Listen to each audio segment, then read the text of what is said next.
Hello, my friends. Hello, my life warriors. Welcome to the Day In, Day Out podcast. Today, I have a very special guest. When I first met this lad, he was in his late 16s. Then he's basically from his 17s to 18 now, maybe. He has Yeah. done quite a considerable amount of things. He has moved on. He is like blossomed, as you will, as a little baby PT. But you know what? Yes, let me introduce like George. Please go into a little bit more detail. I don't want to take hog your limelight. Thank you very much. That's a very very kind welcome and intro, and I'm very pleased to be on your podcast. No problem. I'm happy to have you here. Thank you. Yes. So when was it that we met? Was it Pure Gym? It was, I'll it, say, 2 years ago. it was pure gym 2 years ago. Like yeah, like I remember. I remember seeing. I was on the Pure Gym hashtag once on Instagram. That this is when I first saw you. So I was on the Pure Gym hashtag, and it was when you were doing your cardio. It was in the small cardio room, and I remember you putting just stories up on Instagram, and that's when I first saw you. Then like a week later, I think I was training chest or something. I was dumbbell pressing, and then we had a chat. Then that was the first time I met you. I think that was, and that was, like I said, 2 years ago. Yes, excellent. And yeah, I think the first day I actually met you, like personally, it was you were there. Your dad was there as well. It was, I Yeah. think, on a Saturday morning. And yeah, like your poor dad, man. I feel sorry for him because you were like, yeah, okay, dad, let's do this. And you was like Thank stacking all the you. weight, and he was just looking at you like, okay, boy, you're not gonna get your He hindrance does. like this. He So, loves it really. He loves it really. I did a leg session with him. When was it? Last week, and I he pulled a 200 from the floor for ah. doubles, which was nice. So yeah, it's progressed a lot since those days. Seems like a long time ago. Yeah. So those days, when was that? So I'd have been starting my PT course Mm-hmm. back then, and then from there, obviously, I qualified.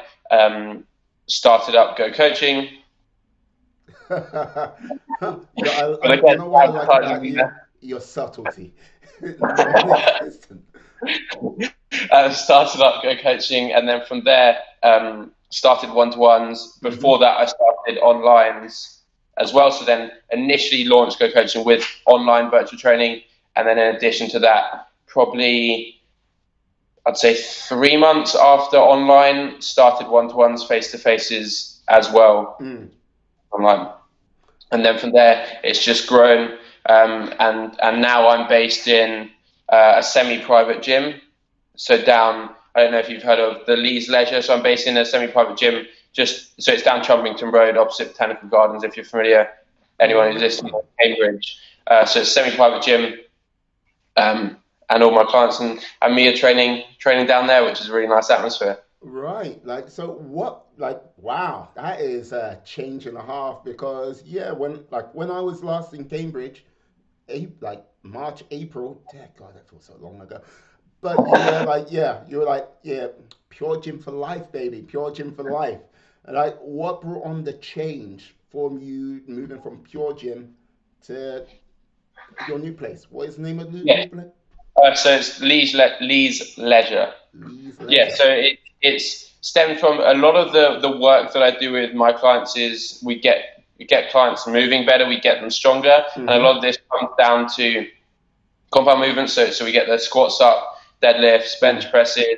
So we just work on the main movements, and then obviously in addition to that, we've got some accessories. But the main chunk of the workload comes from compound work, and this gym has lifting platforms, hammer strength squat racks, more variety in regards to movements that we can do, more variety of bars, trap bars. So just it literally comes down to being able to have more ability to train my clients in a different way, basically.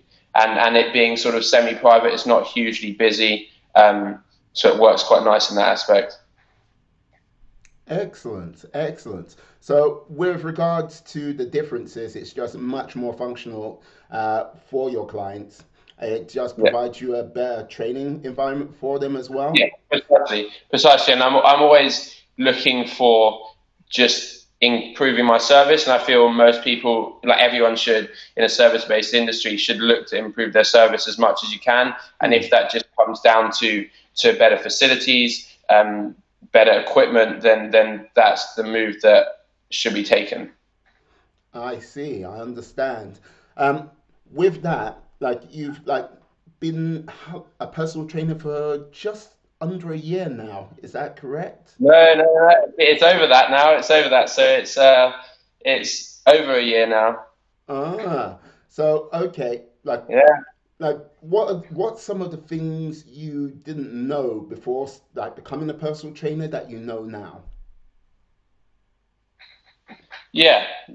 So I feel a lot of with personal training. Obviously, it's very depends what sort of route you go down. If you go down one to ones, online, group, it depends sort of in that regard what aspect your service how it's tailored. Hmm. But a lot of it is the thing with working with clients is you're constantly learning, and that's one of the amazing aspects about personal training is you constantly learn. So each day you'll find with working with clients, you'll learn something new. You'll have to adapt the service. You'll have to adapt an exercise. Have to adapt their training because humans just we adapt to everything. We adapt to our environment. We adapt to movements, Hmm. and as personal training, it is sort of in the name. It's personal. You have to adapt training to suit them. So it's a constant. It's an environment where you're constantly learning, and that's what I find really awesome about the industry. Excellent.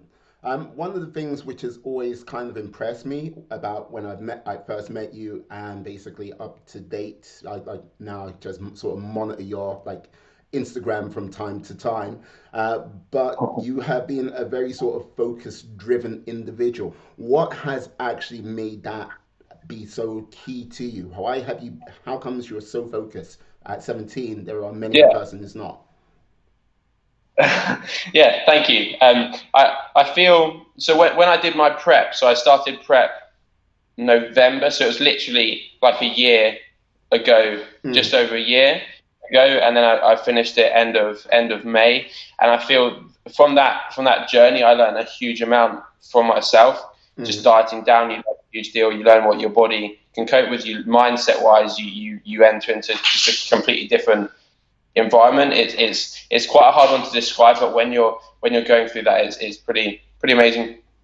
But from that, I feel just being so focused on the end goal is something which is really just it's something which helps a huge deal. Having a goal and just being able to focus on it, Hmm. and you'll find that when you're so focused on a goal and you believe that you can achieve it, then results start coming in a lot quicker. Okay. Um, yeah, I understand about the prep and all that, but let's take it further back because look, when did you start training? For like example. Yeah, so I started.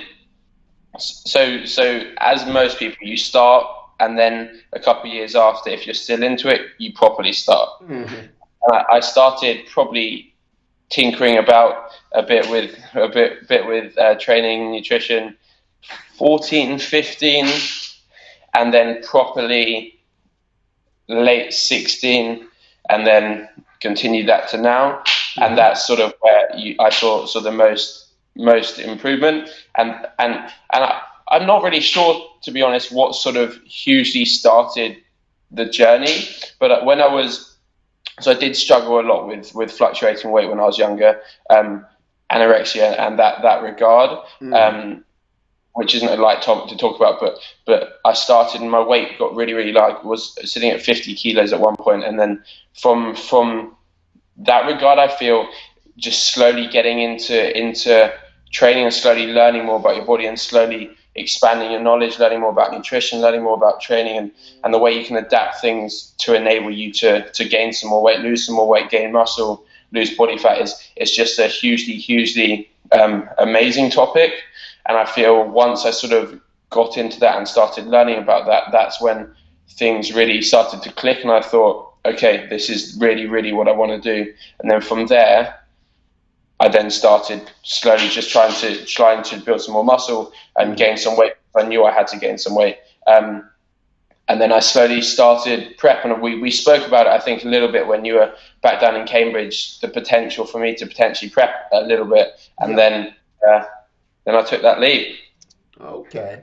Now, with regards to your prep sessions, like I know you've done a like you've been you're are you semi-professional or amateur now? What is going on with this sort of bodybuilding world of Yeah, things? I mean, as much as I'd love to call myself professional, I can't claim that title yet. Mm-hmm. Um, but so I did the qualifiers, and then that qualifier gets you through to British. So I Mm. qualified for British, but just purely from the standpoint that I chose a qualifier which was too far away from British finals in reality, looking back. So it meant that from when I qualified, I had 6 months wait until British finals would have been. Mm. So meaning that I'd have to be in a diet for another 6 months, and I just couldn't, like physically, mentally, I just couldn't be in a diet for longer. Yeah.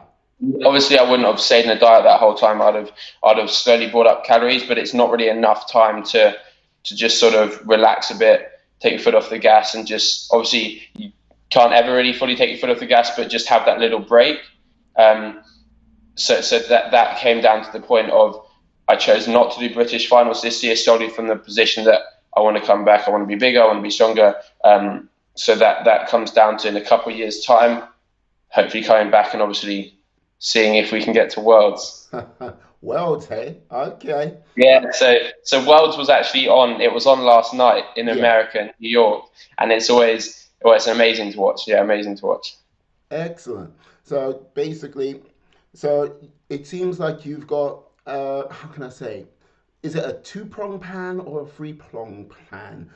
Basically, personal training, uh, basically bodybuilding, and your apparel as well for your Go Coaching brand.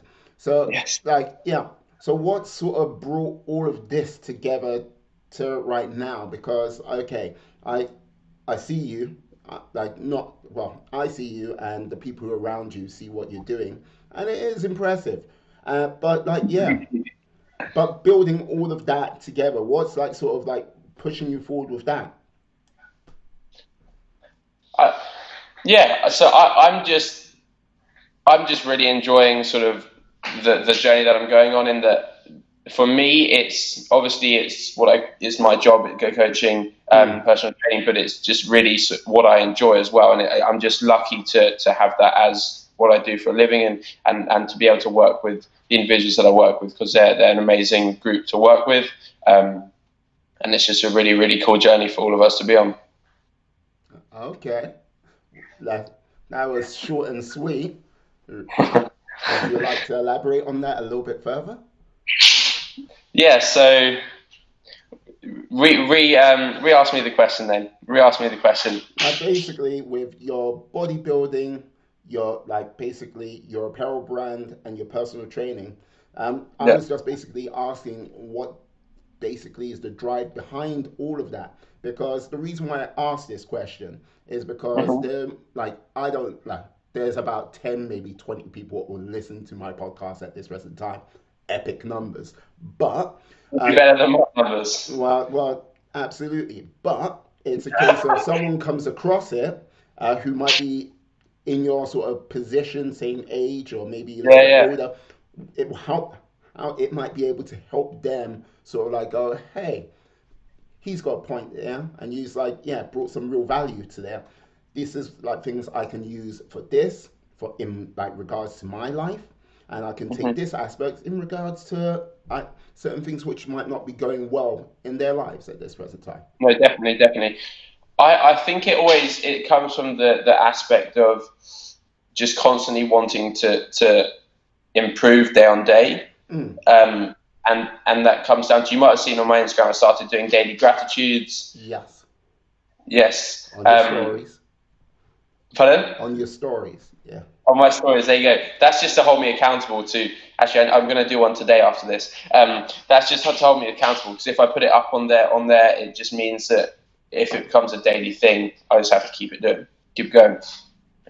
just to constantly better myself. And I feel a lot of people, when they get into fitness, it's fully from the standpoint of just wanting to improve their self, be it wanting to improve their strength, wanting to improve their mindset, their physique. And it just comes down to constantly wanting to improve. And I feel that's the main driving force for me. And then that caused me to, when I constantly wanted to improve, and then I got into coaching others, and that just stemmed to constantly wanting to help others improve. And that's the reason why I started Go Coaching.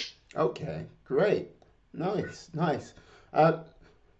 So, with regards to your journey to your first bodybuilding competition, Yes. yes, that was in, if I was right, Body Power last year, right? So I didn't do the body power one. I did. So there was some ruling in regards to. It was a little bit confusing. There was some ruling in regards to if you come top 3 in a certain federation, then you come top 3 in another federation, it slightly skews placings up or something along those lines. So I wanted to definitely do the UK DFBA, which was the second one. Yeah. So that was after the body power one. Body power one was there purely from the standpoint of sort of just testing the waters, and just obviously it's a huge crowd at body power. So it's just really good just being up on that stage. You learn a lot. But yeah, so I didn't do the body power one. I then did the UK DFBA one, which was, so it was the 26th of May, if I remember correctly, 26th or 29th of May, the Sunday, and then that prep started in November. So it came down to being a 28-week prep where I lost 3.5 stone. Whoa. Like you lost 3.5 stone and you got like shredded, I tell you. So like, yeah, with that. Yeah, it was. Yeah, go on. Pardon? Say what you're gonna say. It was. Yeah, it was absolutely incredible. It was the first 2 stone I'd say that I lost. Felt amazing. Felt brilliant. Felt really light. Felt like I was happy with the way I looked. Okay. It was sort of touching on. It was sort of like it's a look that's not easily maintainable, but it is maintainable. And then sort of once I lost that extra, the final 1.5 stones, that sort of touched into this bit isn't maintainable. Yeah. I'm not hugely happy with the way I look. I prefer myself having a little bit more body fat. I felt a lot better. But obviously the thing with competing is you have to get down to those extreme body fats, and the hard reality is it doesn't hugely matter what obviously it does to a degree, but at the end of the day it matters what the judges think of you. It doesn't necessarily matter, like you might think you're amazing, like someone looking on might think you look awesome, you look really lean, but in reality the judges' feedback is what matters. Excellent. Yeah, that's one of the misconceptions I always find with people when they see people like you see in the Instagram people who are like, you know what I mean, ripped, shredded, and all looking buff. People think that sort of thing is a 24/7 all year condition. What they don't realize the sort of work and prep what goes behind that to get to that stage is it's sometimes scary, and sometimes like it's so scary because you've got to be so disciplined, you've got to be so focused, and yet but yet people only see this snapshot, and this person may have taken 200, 300 pictures and posted them throughout the year, but when you meet them, you're like, you don't look anything like your picture. What the hell is that about? Like there's only one person. Do you know like a YouTuber called Obi? Big, like he's like a cross trainer. Name ring.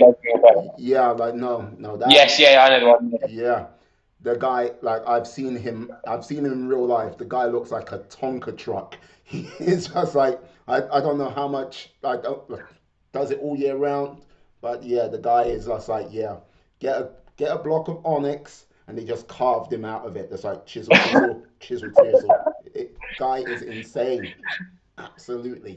But got crazy for me. Yeah. So like he's mm? Yeah, that's the thing with social media, is it's such a false sense of what reality is. I feel because you can't look like that year round. You really can't. You feel awful staying that lean. Yes, it looks great, and that's the thing with wanting to improve. But I know that I have to improve for the next time that I come to compete, and for that to happen, I need to gain some weight, and that weight ideally, hopefully, will be muscle through the steps that I'm taking. But it is inevitable that some of that will be body fat. Yeah. That's just comes hand in hand being in a calorie surplus. And obviously that means that condition isn't as good as back in May when I competed, but the goal here is to improve next time I compete, and for that to happen, this process just needs to happen. And I feel a lot of people struggle mindset wise. I know that I do sometimes struggle mindset wise with gaining body fat and pushing up your scale weight, but it has to be done. Right, I see. Does that touch on something you mentioned earlier in our conversation with regards to the anorexia? Is that the reason why? Yeah. Mm. Yeah, I mean that was years ago, and I'm like that was years and years ago, and I'm fine with gaining weight now. But Mm. the hardest bit is I feel the main reason why it's hard gaining weight after having competed is because my prep was 28 weeks, which is on the very longer side of prep. Yeah. But those 28 weeks, the whole purpose is to lose body fat, lose body fat, lose body fat, lose body fat. And once you get to the end of that, and then you're like, okay, the show's done. I don't have a date as to when I need to be lean again. Yeah. It's hard realizing it feels counterintuitive in a way if you don't really think about it, because obviously you're gaining weight now when in reality you were gaining all that body fat, losing all that body fat, and you just sort of have to have a word with yourself and be like, come on, this is the purpose, this is the goal, just adhere to it. Understood. Totally. So, with regards to your, like, when do you think you might be up for competition next time? Like, next? Uh, is that going to be this year, or is Yeah. it going to be next year? So the main sort of competitions, or the one that I want to do again next year, has just wrapped up. So I say I want to do it next year, but equally I know that I need to improve more, and I don't want to come to compete and put all that hard work into diet down again to just realize that I look the same. Like that would just be the for me, that would just be absolutely horrendous to just think that I've dieted for another X amount of weeks, 16, 28, 20 weeks, and just think, okay, I look exactly the same as last year, when I know that I need to take longer off, and I want to come back, and next to my diet down, I want to look completely different. Yeah. So it's sort of something that I'm going to play by ear, be it 2 years, just as long as I can, because I'll jump up into the junior category next year. Okay. From next year, which is pretty much from next year, which is up to, off the top of my head, if I remember correctly, 26. So it's from 20 to 26. So if I was to compete next time, then I'll be the youngest in the category in theory. So it does make it obviously a slight disadvantage. I hear you, but like this is the thing. Sure, the first time around is all about getting that experience in, so you can like sort of build and like get a little bit more conditioning for next time, so you can knock it out the park, as they say. Well, yeah, exactly. I feel most people who compete, especially once you've done your first one, which obviously I've done my first one now, when you come to your second one, you don't want to compete just to compete, or at least I don't want to compete just to compete. I want to compete to win, which that's the reality of it. I like when you say that. And I Yeah, like the whole thing is there's gonna be people who are gonna miss the face with it's like I don't want to compete. I want to compete to win. Your eyebrows go up. Just like, yeah. It's like that's right. I'm here to win, bitches. That's it. If you like if you get some that part-time competition, get out. well, no matter how that sounds, like the reality is you're not just doing it. I mean, some people might do it for fun. Obviously, I'm doing it for fun as well, but I don't want to put all that effort in, all that hard work to not be competitive. Absolutely. So with when you do your next competition after that, you've got your one of the things people don't, I think, understand with the sort of realm of PT work is like the sort of like some of the financial ramifications which come for being a PT. Now, because it's either rent or time, if you get what I mean. If you're paying rent as a PT, that is what I would say quite can be quite expensive in some places. And if you're using time, that's just taken Probably more away from expensive the in London. potential client facing time.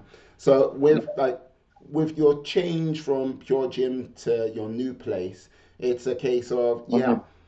you did it. Was it partly just because the like I know you say the facilities were better, but what is your case now? Are you still doing time or are you doing rent? And can you sort of elaborate on some of that Yeah, for anyone who wants to think yeah, about being a PT? yeah. So good question. So the move was solely dependent on equipment, facilities, environment, Mm-hmm. um, and now I'm on rent over at my new setup, Yeah. um, which obviously frees up more time where you can service more individuals, help more individuals, and train more individuals, which is where my passion comes from. My passion doesn't come from just giving away time to to just do actions that I don't necessarily aren't necessarily conducive to where my passion lies. And my passion, obviously, being to train people, and me going on to rent frees up more time where I can do that. Mm. So with like if you were to advise someone who's new to the personal training industry, which one would you say is better? Because you're now experiencing both. You've gone through the experience of both Yeah, with yeah, level yeah. one. I I feel that each one has their perks, each one has their negatives. But I feel, especially when you're new, when you're literally starting out, Mm-hmm. just giving your time initially is the best option, and just trying to speak to as many people as you can, just being the face that people see, the authority figure that people see is the best option. Obviously, that comes with having to give away your time, but equally it allows you to just to get more involved, and especially when you're new, Yeah. that aspect is the best. Okay. So basically, start off with time, and then when you've like, I would say, when you gain your experience and growing a little bit more in confidence, then switch over to rent. Is that Yeah, yeah. That's what I'd suggest. Obviously, it comes down to differences in differences in environment. Say, for example, London's probably a lot more different in regards to sort of pricing and everything than it is in different places. like Kelsey Kerridge, which is a gym on the edge of Parker's Piece in Cambridge. I was like speaking to Angelique, who was a personal trainer there, and like she was like saying the prices were not that different from some London gyms. She's like talked Oh, about really? yeah. So in some respects, they're quite comparable. And she mentioned also David Lloyd's, which was like quite pricey as well. So it's like yeah. Yeah. So I think Okay, I didn't. Were you looking at PTing at Kelsey Carriage at one point? like it was one like basically because I'm still doing my level two and level three. God damn it, that's How's it going? it is. Let's just say one of the things I think people don't actually mention about the level two or level three is the amount of sort of paperwork it entails, the amount of Oh, writing it that's entails. Because like the thing is, you think yes, personal trainer does do this, that, but you got to go through a so lot more much to it. stuff. Yeah, but the portfolio itself is just chunky, big, and like the information you think would be simple and straightforward to find on the internet, it's, it's not simple and it's not that straightforward sometimes to find some pieces of No. information I found. And Yeah. then when you've like got to do the whole anatomy side of it, it feels sometimes you're like, okay, you're taking it to some type of junior like either a junior nurse or a junior. It's like, yeah, this, that, that. You got to know everything. Just so Yeah. I think anyone who sort of goes into the PT course without knowing that, I think there is a rude awakening, which was a bit for myself. It was like, oh, okay, was a surprise. But yeah, so I was basically looking I at, think hmm? So I was just I feel that comes down to. it comes down Sorry, to sorry. You go ahead. You go no, no, ahead. no.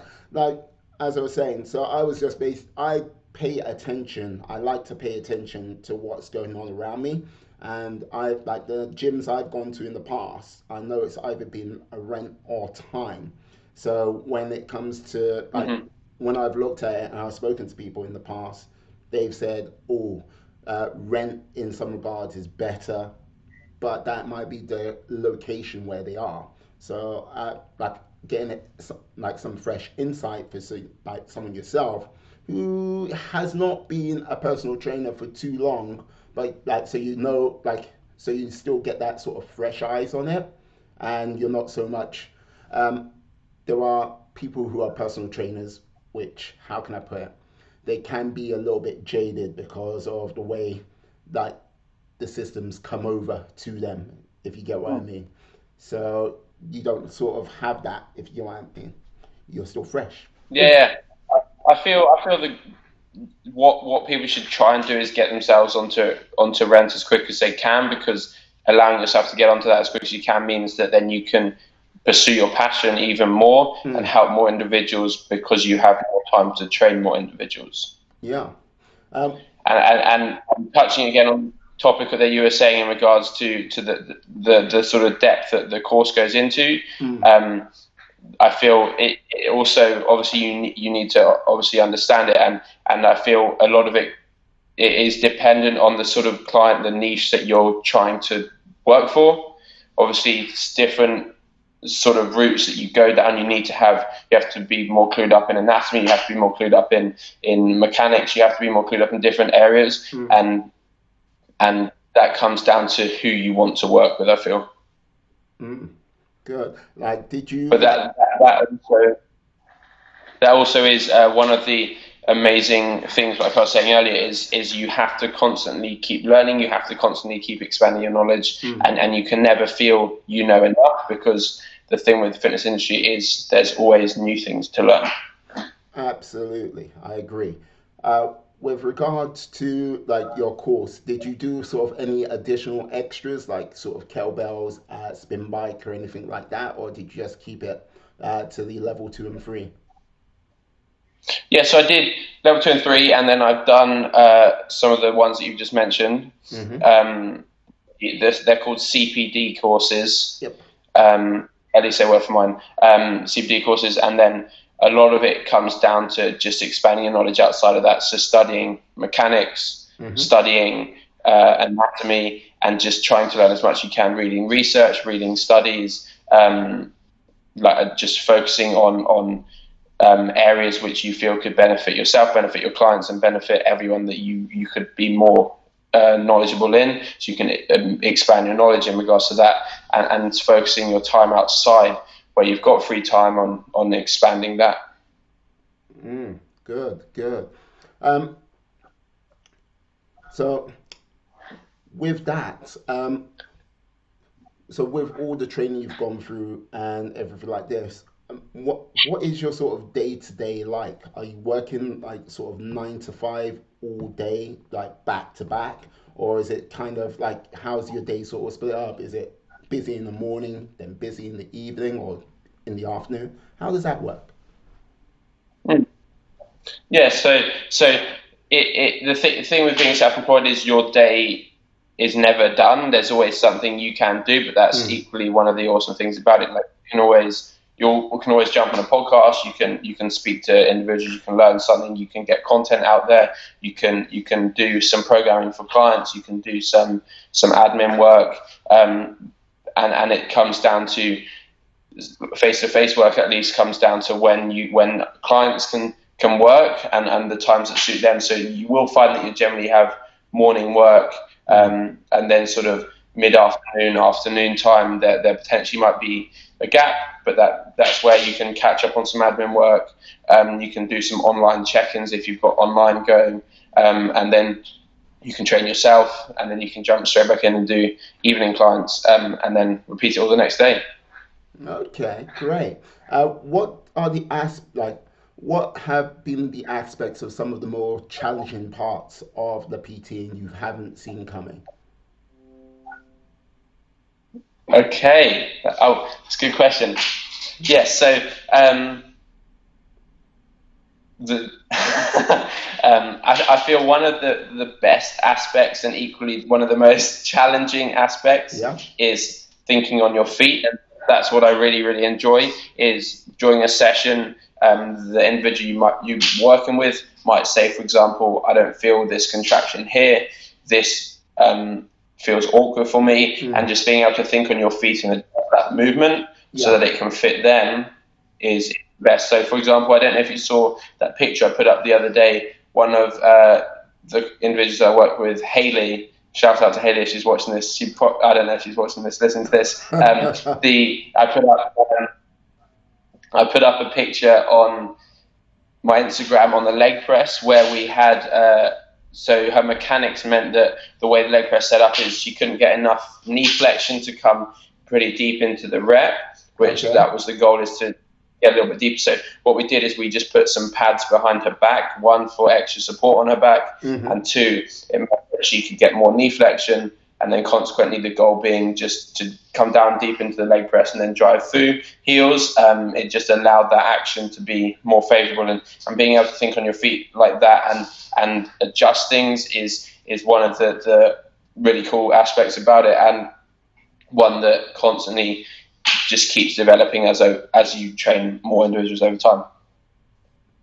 Mm. Excellent. So, positive, the negative. What The is some of the negative. aspects you hated about being a personal trainer? Because look, I see you like the way you speak, your passion about fitness, what you're doing right now is great. But is it all upside? Is it? It's a good question. You've got some good questions. um, so you're the point where you're reached where you can't train any more people. Yeah. I've not experienced that yet. I'm not fully reached that point. But everyone will eventually reach a point where they can't physically fit any more one-to-ones in, Hmm. and that means then you can't service more people and you can't expand. You don't have any more room. So that's obviously a downside into you getting fully booked where you can't help any other individuals. But then obviously there's ways around that which you can go into. Okay. So Well, this. obviously then you can expand your team. You can get more move more onto online. Mm.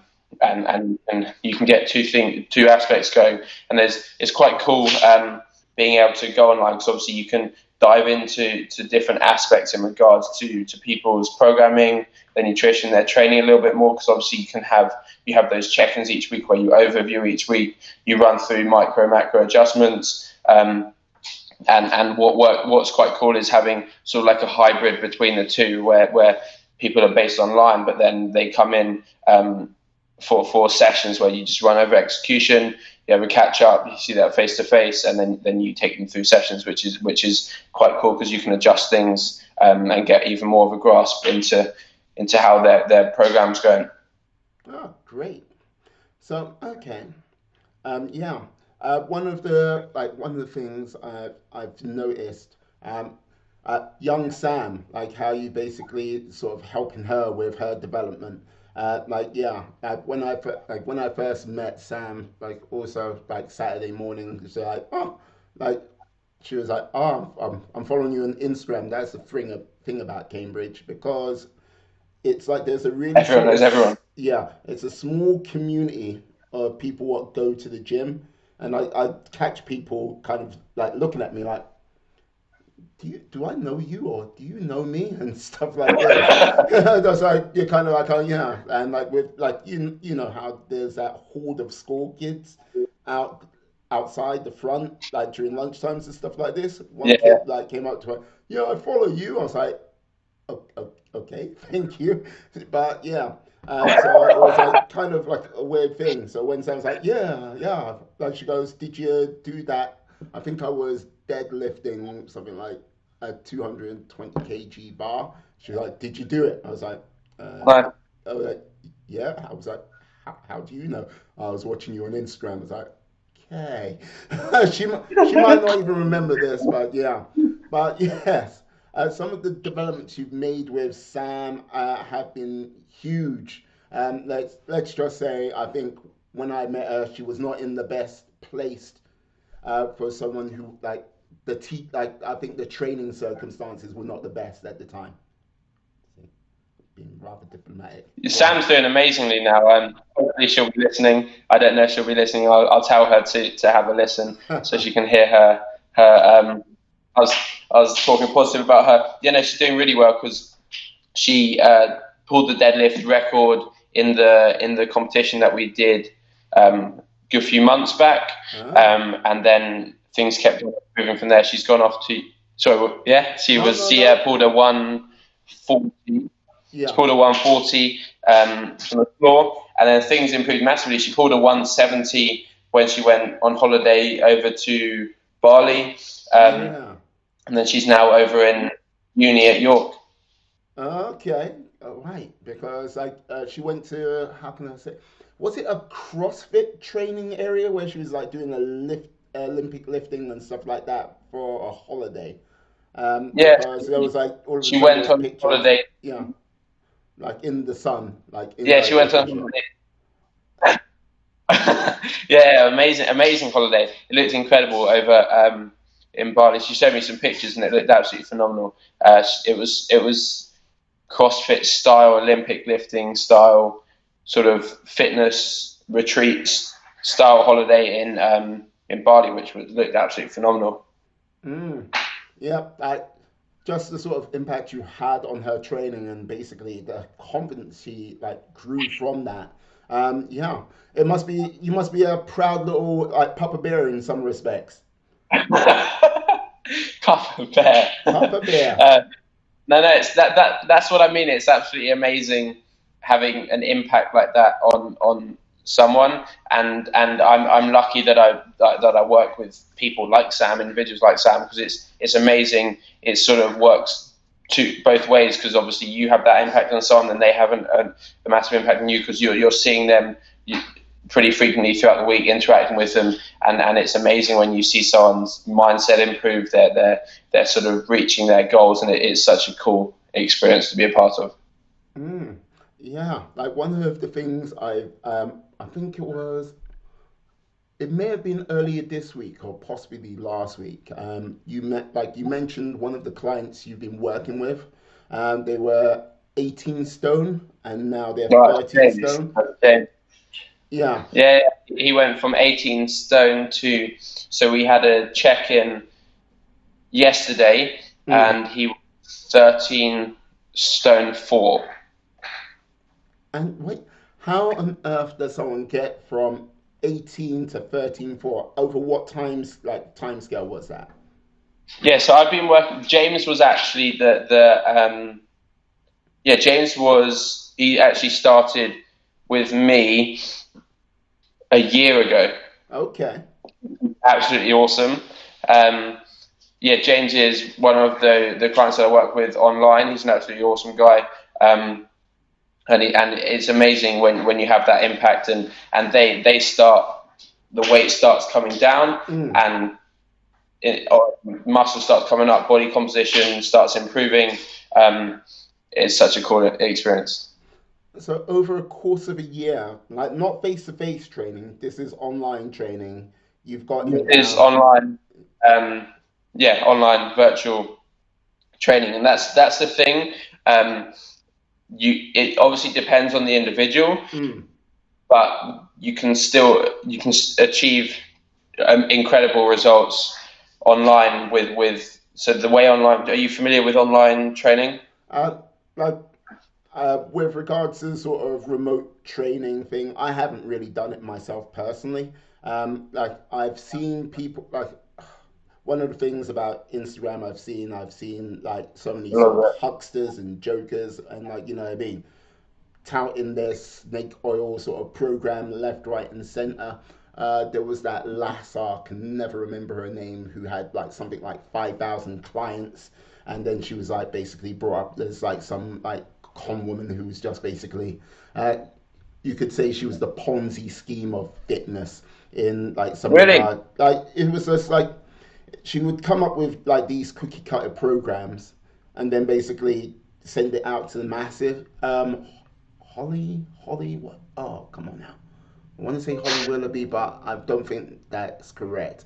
But she came up with all these sort of cookie cutter, like sort of programs, and just unleashed them out into the world. And it's like if you follow these programs, it might work for two people who have the sort of body composition like set the program out for, Yeah, but the yeah. rest is not going to actually do jack for them. And like you know what I mean. With regards to consultations, uh, like I don't know about you, like trying to get this podcast set up and like trying to get to talk to people remotely is sometimes not the easiest thing to do in the world. So I Yeah. honestly have no idea how you can do that with 5,000 people over a course of a week, a month, or whatever the time scale is meant to be. Um, that is just, That's the thing with the 5,000 people that she was working with. Her service probably would have been like she couldn't have given a proper service to each of those mm, clients, could she? Because even so the way with my clients is we'll literally speak most days throughout the week. They'll send over their execution videos, so their form videos. We'll tweak things as we go through, just make sure their form's spot on. But we'll have a check-in each week where we okay. adjust their training, their nutrition. So it's all tailored to them. But with 5,000 people, you couldn't even give. Obviously, that those numbers are just ridiculous. Like there's no aspect of personalization there because yeah, like even servicing 100 people online, your service would still drop massively, and Mm, that's why people need to be aware and cap their numbers lower than that. Because 5,000 people, you can't even give an hour a week to them. yeah, no, well, no, even there's only 168 hours in a week. Yeah, so yeah, 160 hours in a week. think There's so. more than that. Wait, or is it 20. 174? Oh no, wait, yeah, sorry. Yeah, no, yeah, yeah. Sorry. My maths is my maths weak. Please correct me if it is. No, no. Oh, okay. I can give you this humble pie if you want. No. There we go. We're back. There you go. Okay. You lost me for a second. Okay, no worries. Yeah. So yeah, I have no idea how she could do it. It turns out it wasn't working the way it was meant to. If it was something like the programs were No. sort of generic cookie cutters for say, a blog post or a magazine article, all power to her. It's like, you know what I mean? Just put a small disclaimer. This is not necessarily going to be, this is for this type of body type. If you wanted something more sort of tailored, then please get in contact with me and I'll be able to put you on the right track if you get what I mean. But she wasn't doing Yeah, that. yeah. That's what I hate about the industry as well. Is things like that because it's just literally just gives us such a bad name for the industry and such a false sense of what is achievable. Mm, I highly doubt that any, hardly any, if any, got good results out of that. And I feel, especially if that's someone new getting into fitness, mm, I've done a podcast a couple episodes back and talked about sort of the hardest aspect of fitness. It was actually with Sam. Actually, Sam was on the podcast. The hardest episode, the hardest, if I can speak properly, the hardest action getting into fitness is just doing it and just starting. yeah. It's just starting, and especially if those are new individuals, they wouldn't have seen much change potentially, and that's just so disheartening for people, and that just obviously causes them to not feel like fitness is for them, when in reality fitness is for everyone if it is done right. Mm. No, yeah, I think it's very hard to sometimes get that message across to people because, like, yeah, people will put how can I say they'll put the sort of limitations on their minds to go, yeah, I can't do this because I'm too fat, I don't have the energy, or then like the biggest one is, I never have the time. Like not less if you got 10 kids running around your house, like, and you're a parent, like a single parent, then you can go, yeah, you might not have the time, but those kids have got to sleep at some point and you can find the time there. um, if you've got no sort of responsibilities such as kids or anything like that, yeah, you've got the time. It's just a case of dropping something where it could be an hour of watching Netflix a day or something like that, or like basically just sitting on the couch. There is always the option there, I found, or just getting up very early in the morning. Well, yeah, you when was it? You used to get up at like 3, was it, to get into train? I cannot either acknowledge or deny those words. You still won't confirm what time it is. I was always nagging you to try and find out what time it was that you were actually getting into train. You've still not told me. I can neither acknowledge or deny what time I get into train. It's like, look, yeah, like put it this way. Like one day, Early.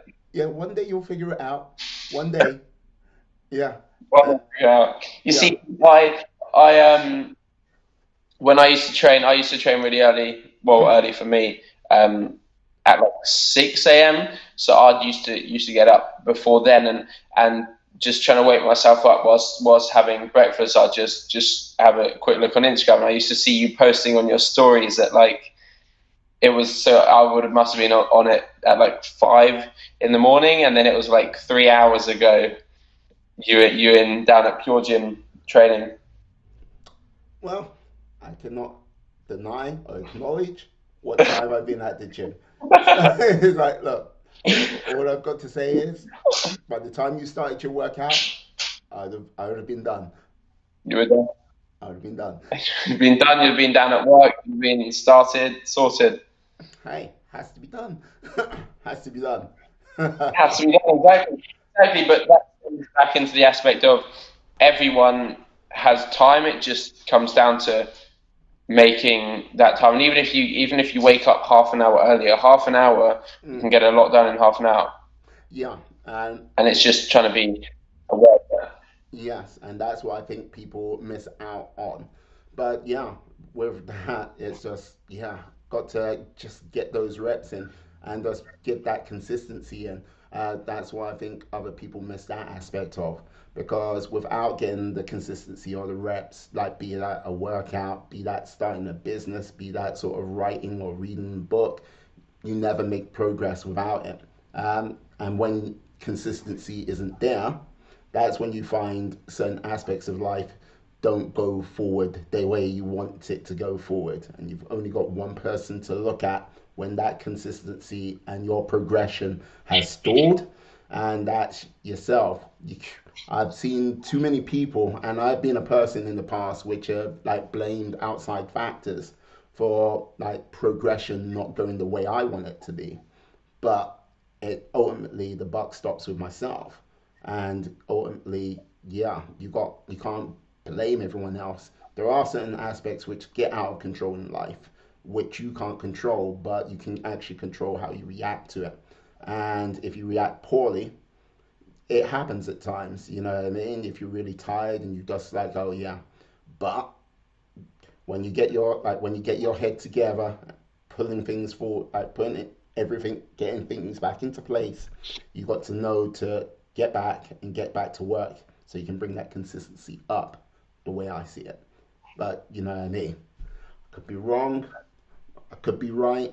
I don't know. I'm here to learn as much as I can. I like that. Very good. Putting some knowledge out there. Well, like I should hope I have some knowledge, if, and I've still got a lot to learn because I've been on this planet for, in comparison to yourself, quite a chunk of time. So you know what I mean. How, If I how had, many years? hmm? What was that? How many years?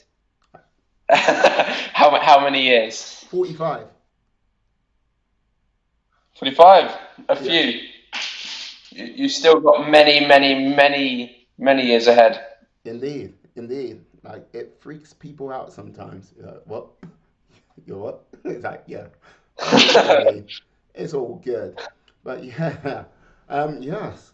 So, with regards to now, like we've kind of touched on your past, we've kind of touched on your present. Like, what is the future going to hold for you, sir? What do you want for the say the next for the next year? Because you mentioned the junior like bodybuilding, but yeah, what else over the next year? What do you want to achieve? What goals do you have? Dreams and such.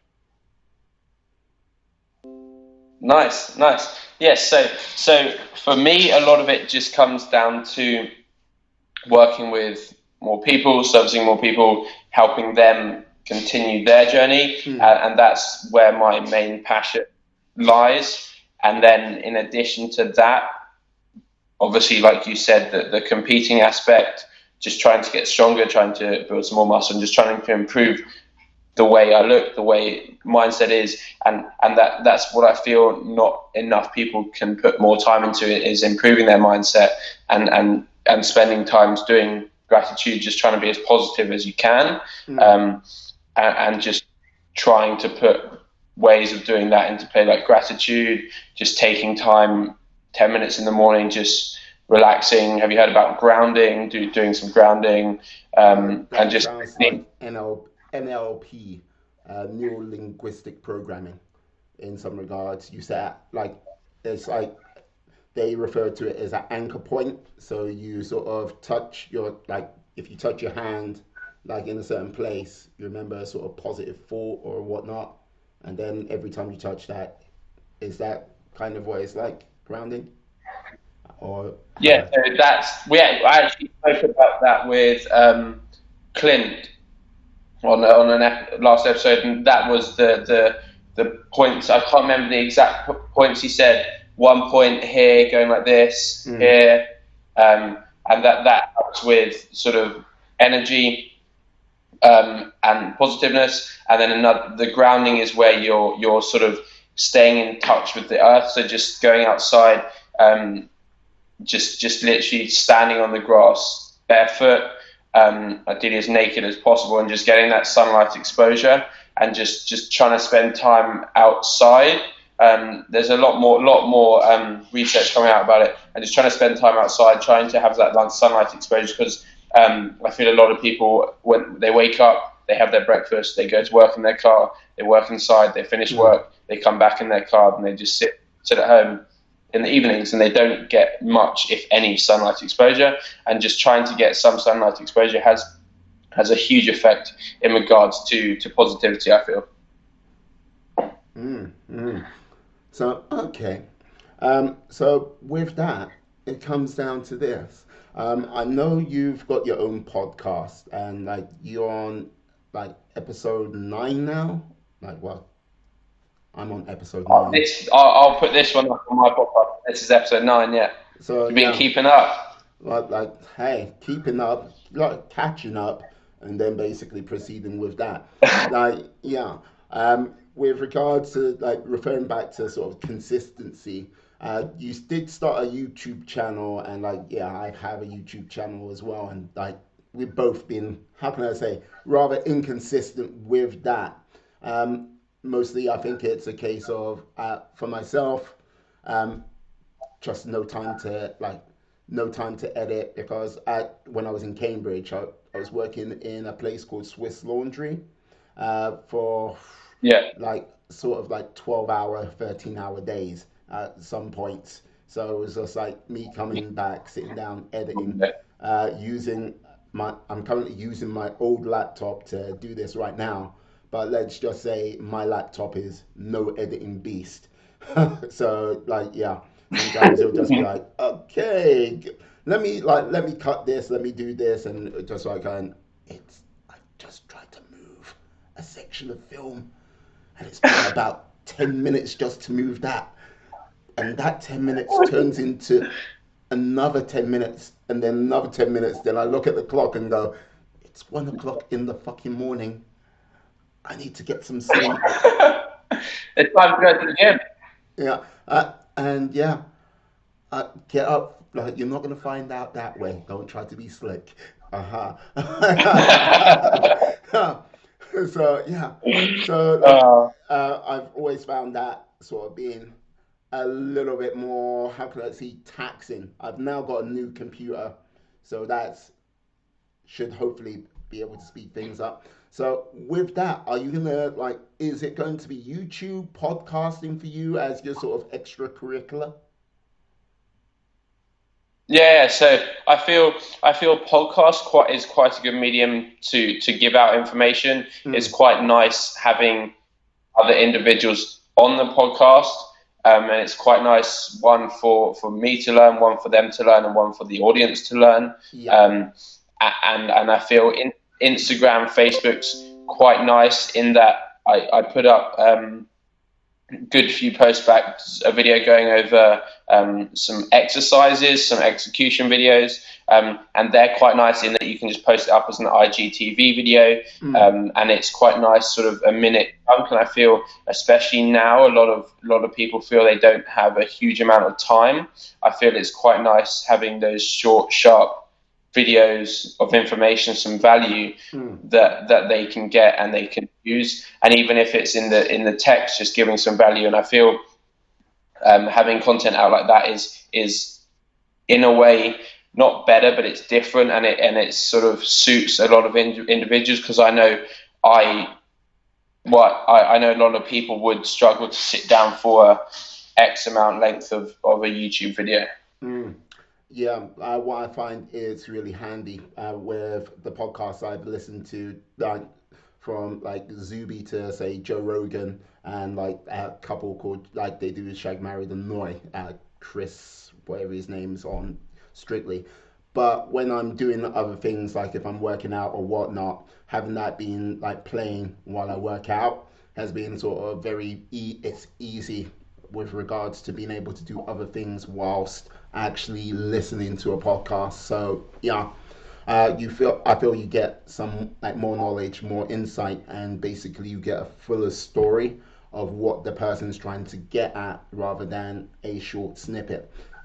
Yeah, so I think that brings a lot of value to that. And like, yeah, if you want to do a podcast setup compared to say YouTube, say it's not that expensive, really. Really isn't that expensive at all. Like just get Not yourself at all. no, just get yourself a mic, like webcam if you're doing it remotely, and then you like can use if you don't have the money saved for software or anything like this. If you're on a Mac, you can use GarageBand, not a problem at all. Or if you're on a PC, Audacity if you're doing it for free, or basically you can hit up Adobe, which does carry a fee, but you get access to the whole Adobe suite. So if you need to do video editing, you can do it on that as well, like graphics, everything like that. So it comes to how in depth you want it to be. So yeah, really, so far really enjoying the podcasts, and yeah, it's just trying to organize time with people to sit down and yeah have these conversations, which I am enjoying. Hey, Very It's yeah. it's very good jumping on podcasts with people like yourself, because like I said, everyone can learn a certain amount from everyone. Mm, very true. Slight adjustment of the camera once more. But yeah, um, so just trying to think. So with all that's gone on so far, like you've talked about the future slightly, like what is going to be one of like one key challenge you want to sort of set yourself? one key challenge if you want to achieve. Hmm. One key challenge. Mm. Or one key That's tough target. because one key target.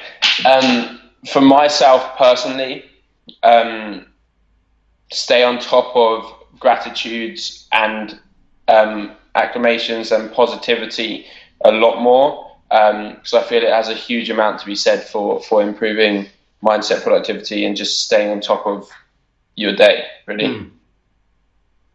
Okay. What about yourself? Like one key challenge over the next 6 months. Uh, get fully qualified as a PT. So basically, do my level two prop, do my level three, get that, and then another thing. Yeah, I'd like to get at least 50 like podcast episodes up. Uh, a combination of most probably me talking, but ideally more me talking to a plethora of different people. Yeah. So can be anything from fitness to mental health to even finance or anything like that. But my sort of aspect and goal over the next like 6 months. Can't even say it's 6 months. It's part of an endless game until the day I like pass. Is to basically learn and grow, and that's all I can hope for. I've got a long way to go, but hopefully, with the helping hand of people like yourself and others out there, yeah, some considerable growth will happen for me and hopefully become that much more of a better person for it. That is a very. I like that very much. I feel that that should be a lot of people's sort of goals, just being able to sort of expand and grow. Mm. But yeah, um, I have no idea how long we've been talking for. Might be, I have no idea. We have been talking for, I got the record again, an hour, 7 minutes exactly. An hour and 7 minutes exactly. Okay. Now it's slightly more, Well, that's the aspect of time, my friend. Keeps marching forward. Keeps marching forward. but Aye. Yeah. So, like, this is the thing. Um, so I feel we're gonna have to do another one of these in the near future. Like either face to face, definitely. yeah, and like see what goes on from there. Because like doing it remotely is working nicely, but I think sometimes it misses a certain aspect, if you get what I mean. Not too sure of how it feels for Oh, you. massively. Yeah. So like yeah, Yeah, no, definitely. mm, so we're gonna have to do this face to face. Yeah, bam, hit it big time, and yeah, just like sit down.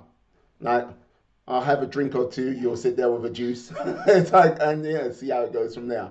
But yeah, but yeah. Well, like I No, said, definitely. That'd be very.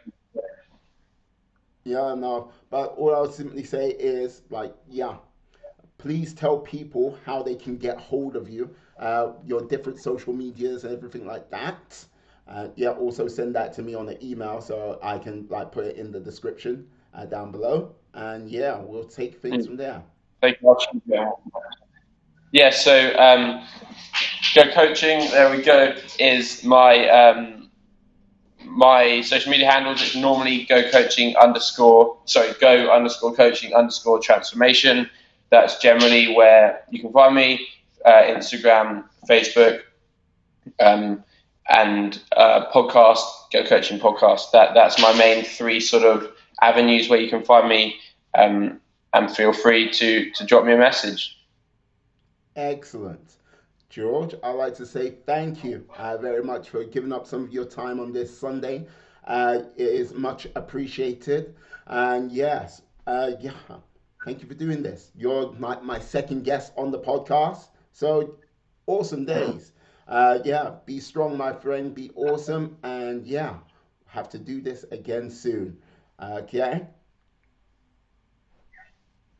Thank you very much. No worries. No worries at all. I'm going to end the recording right here, right now.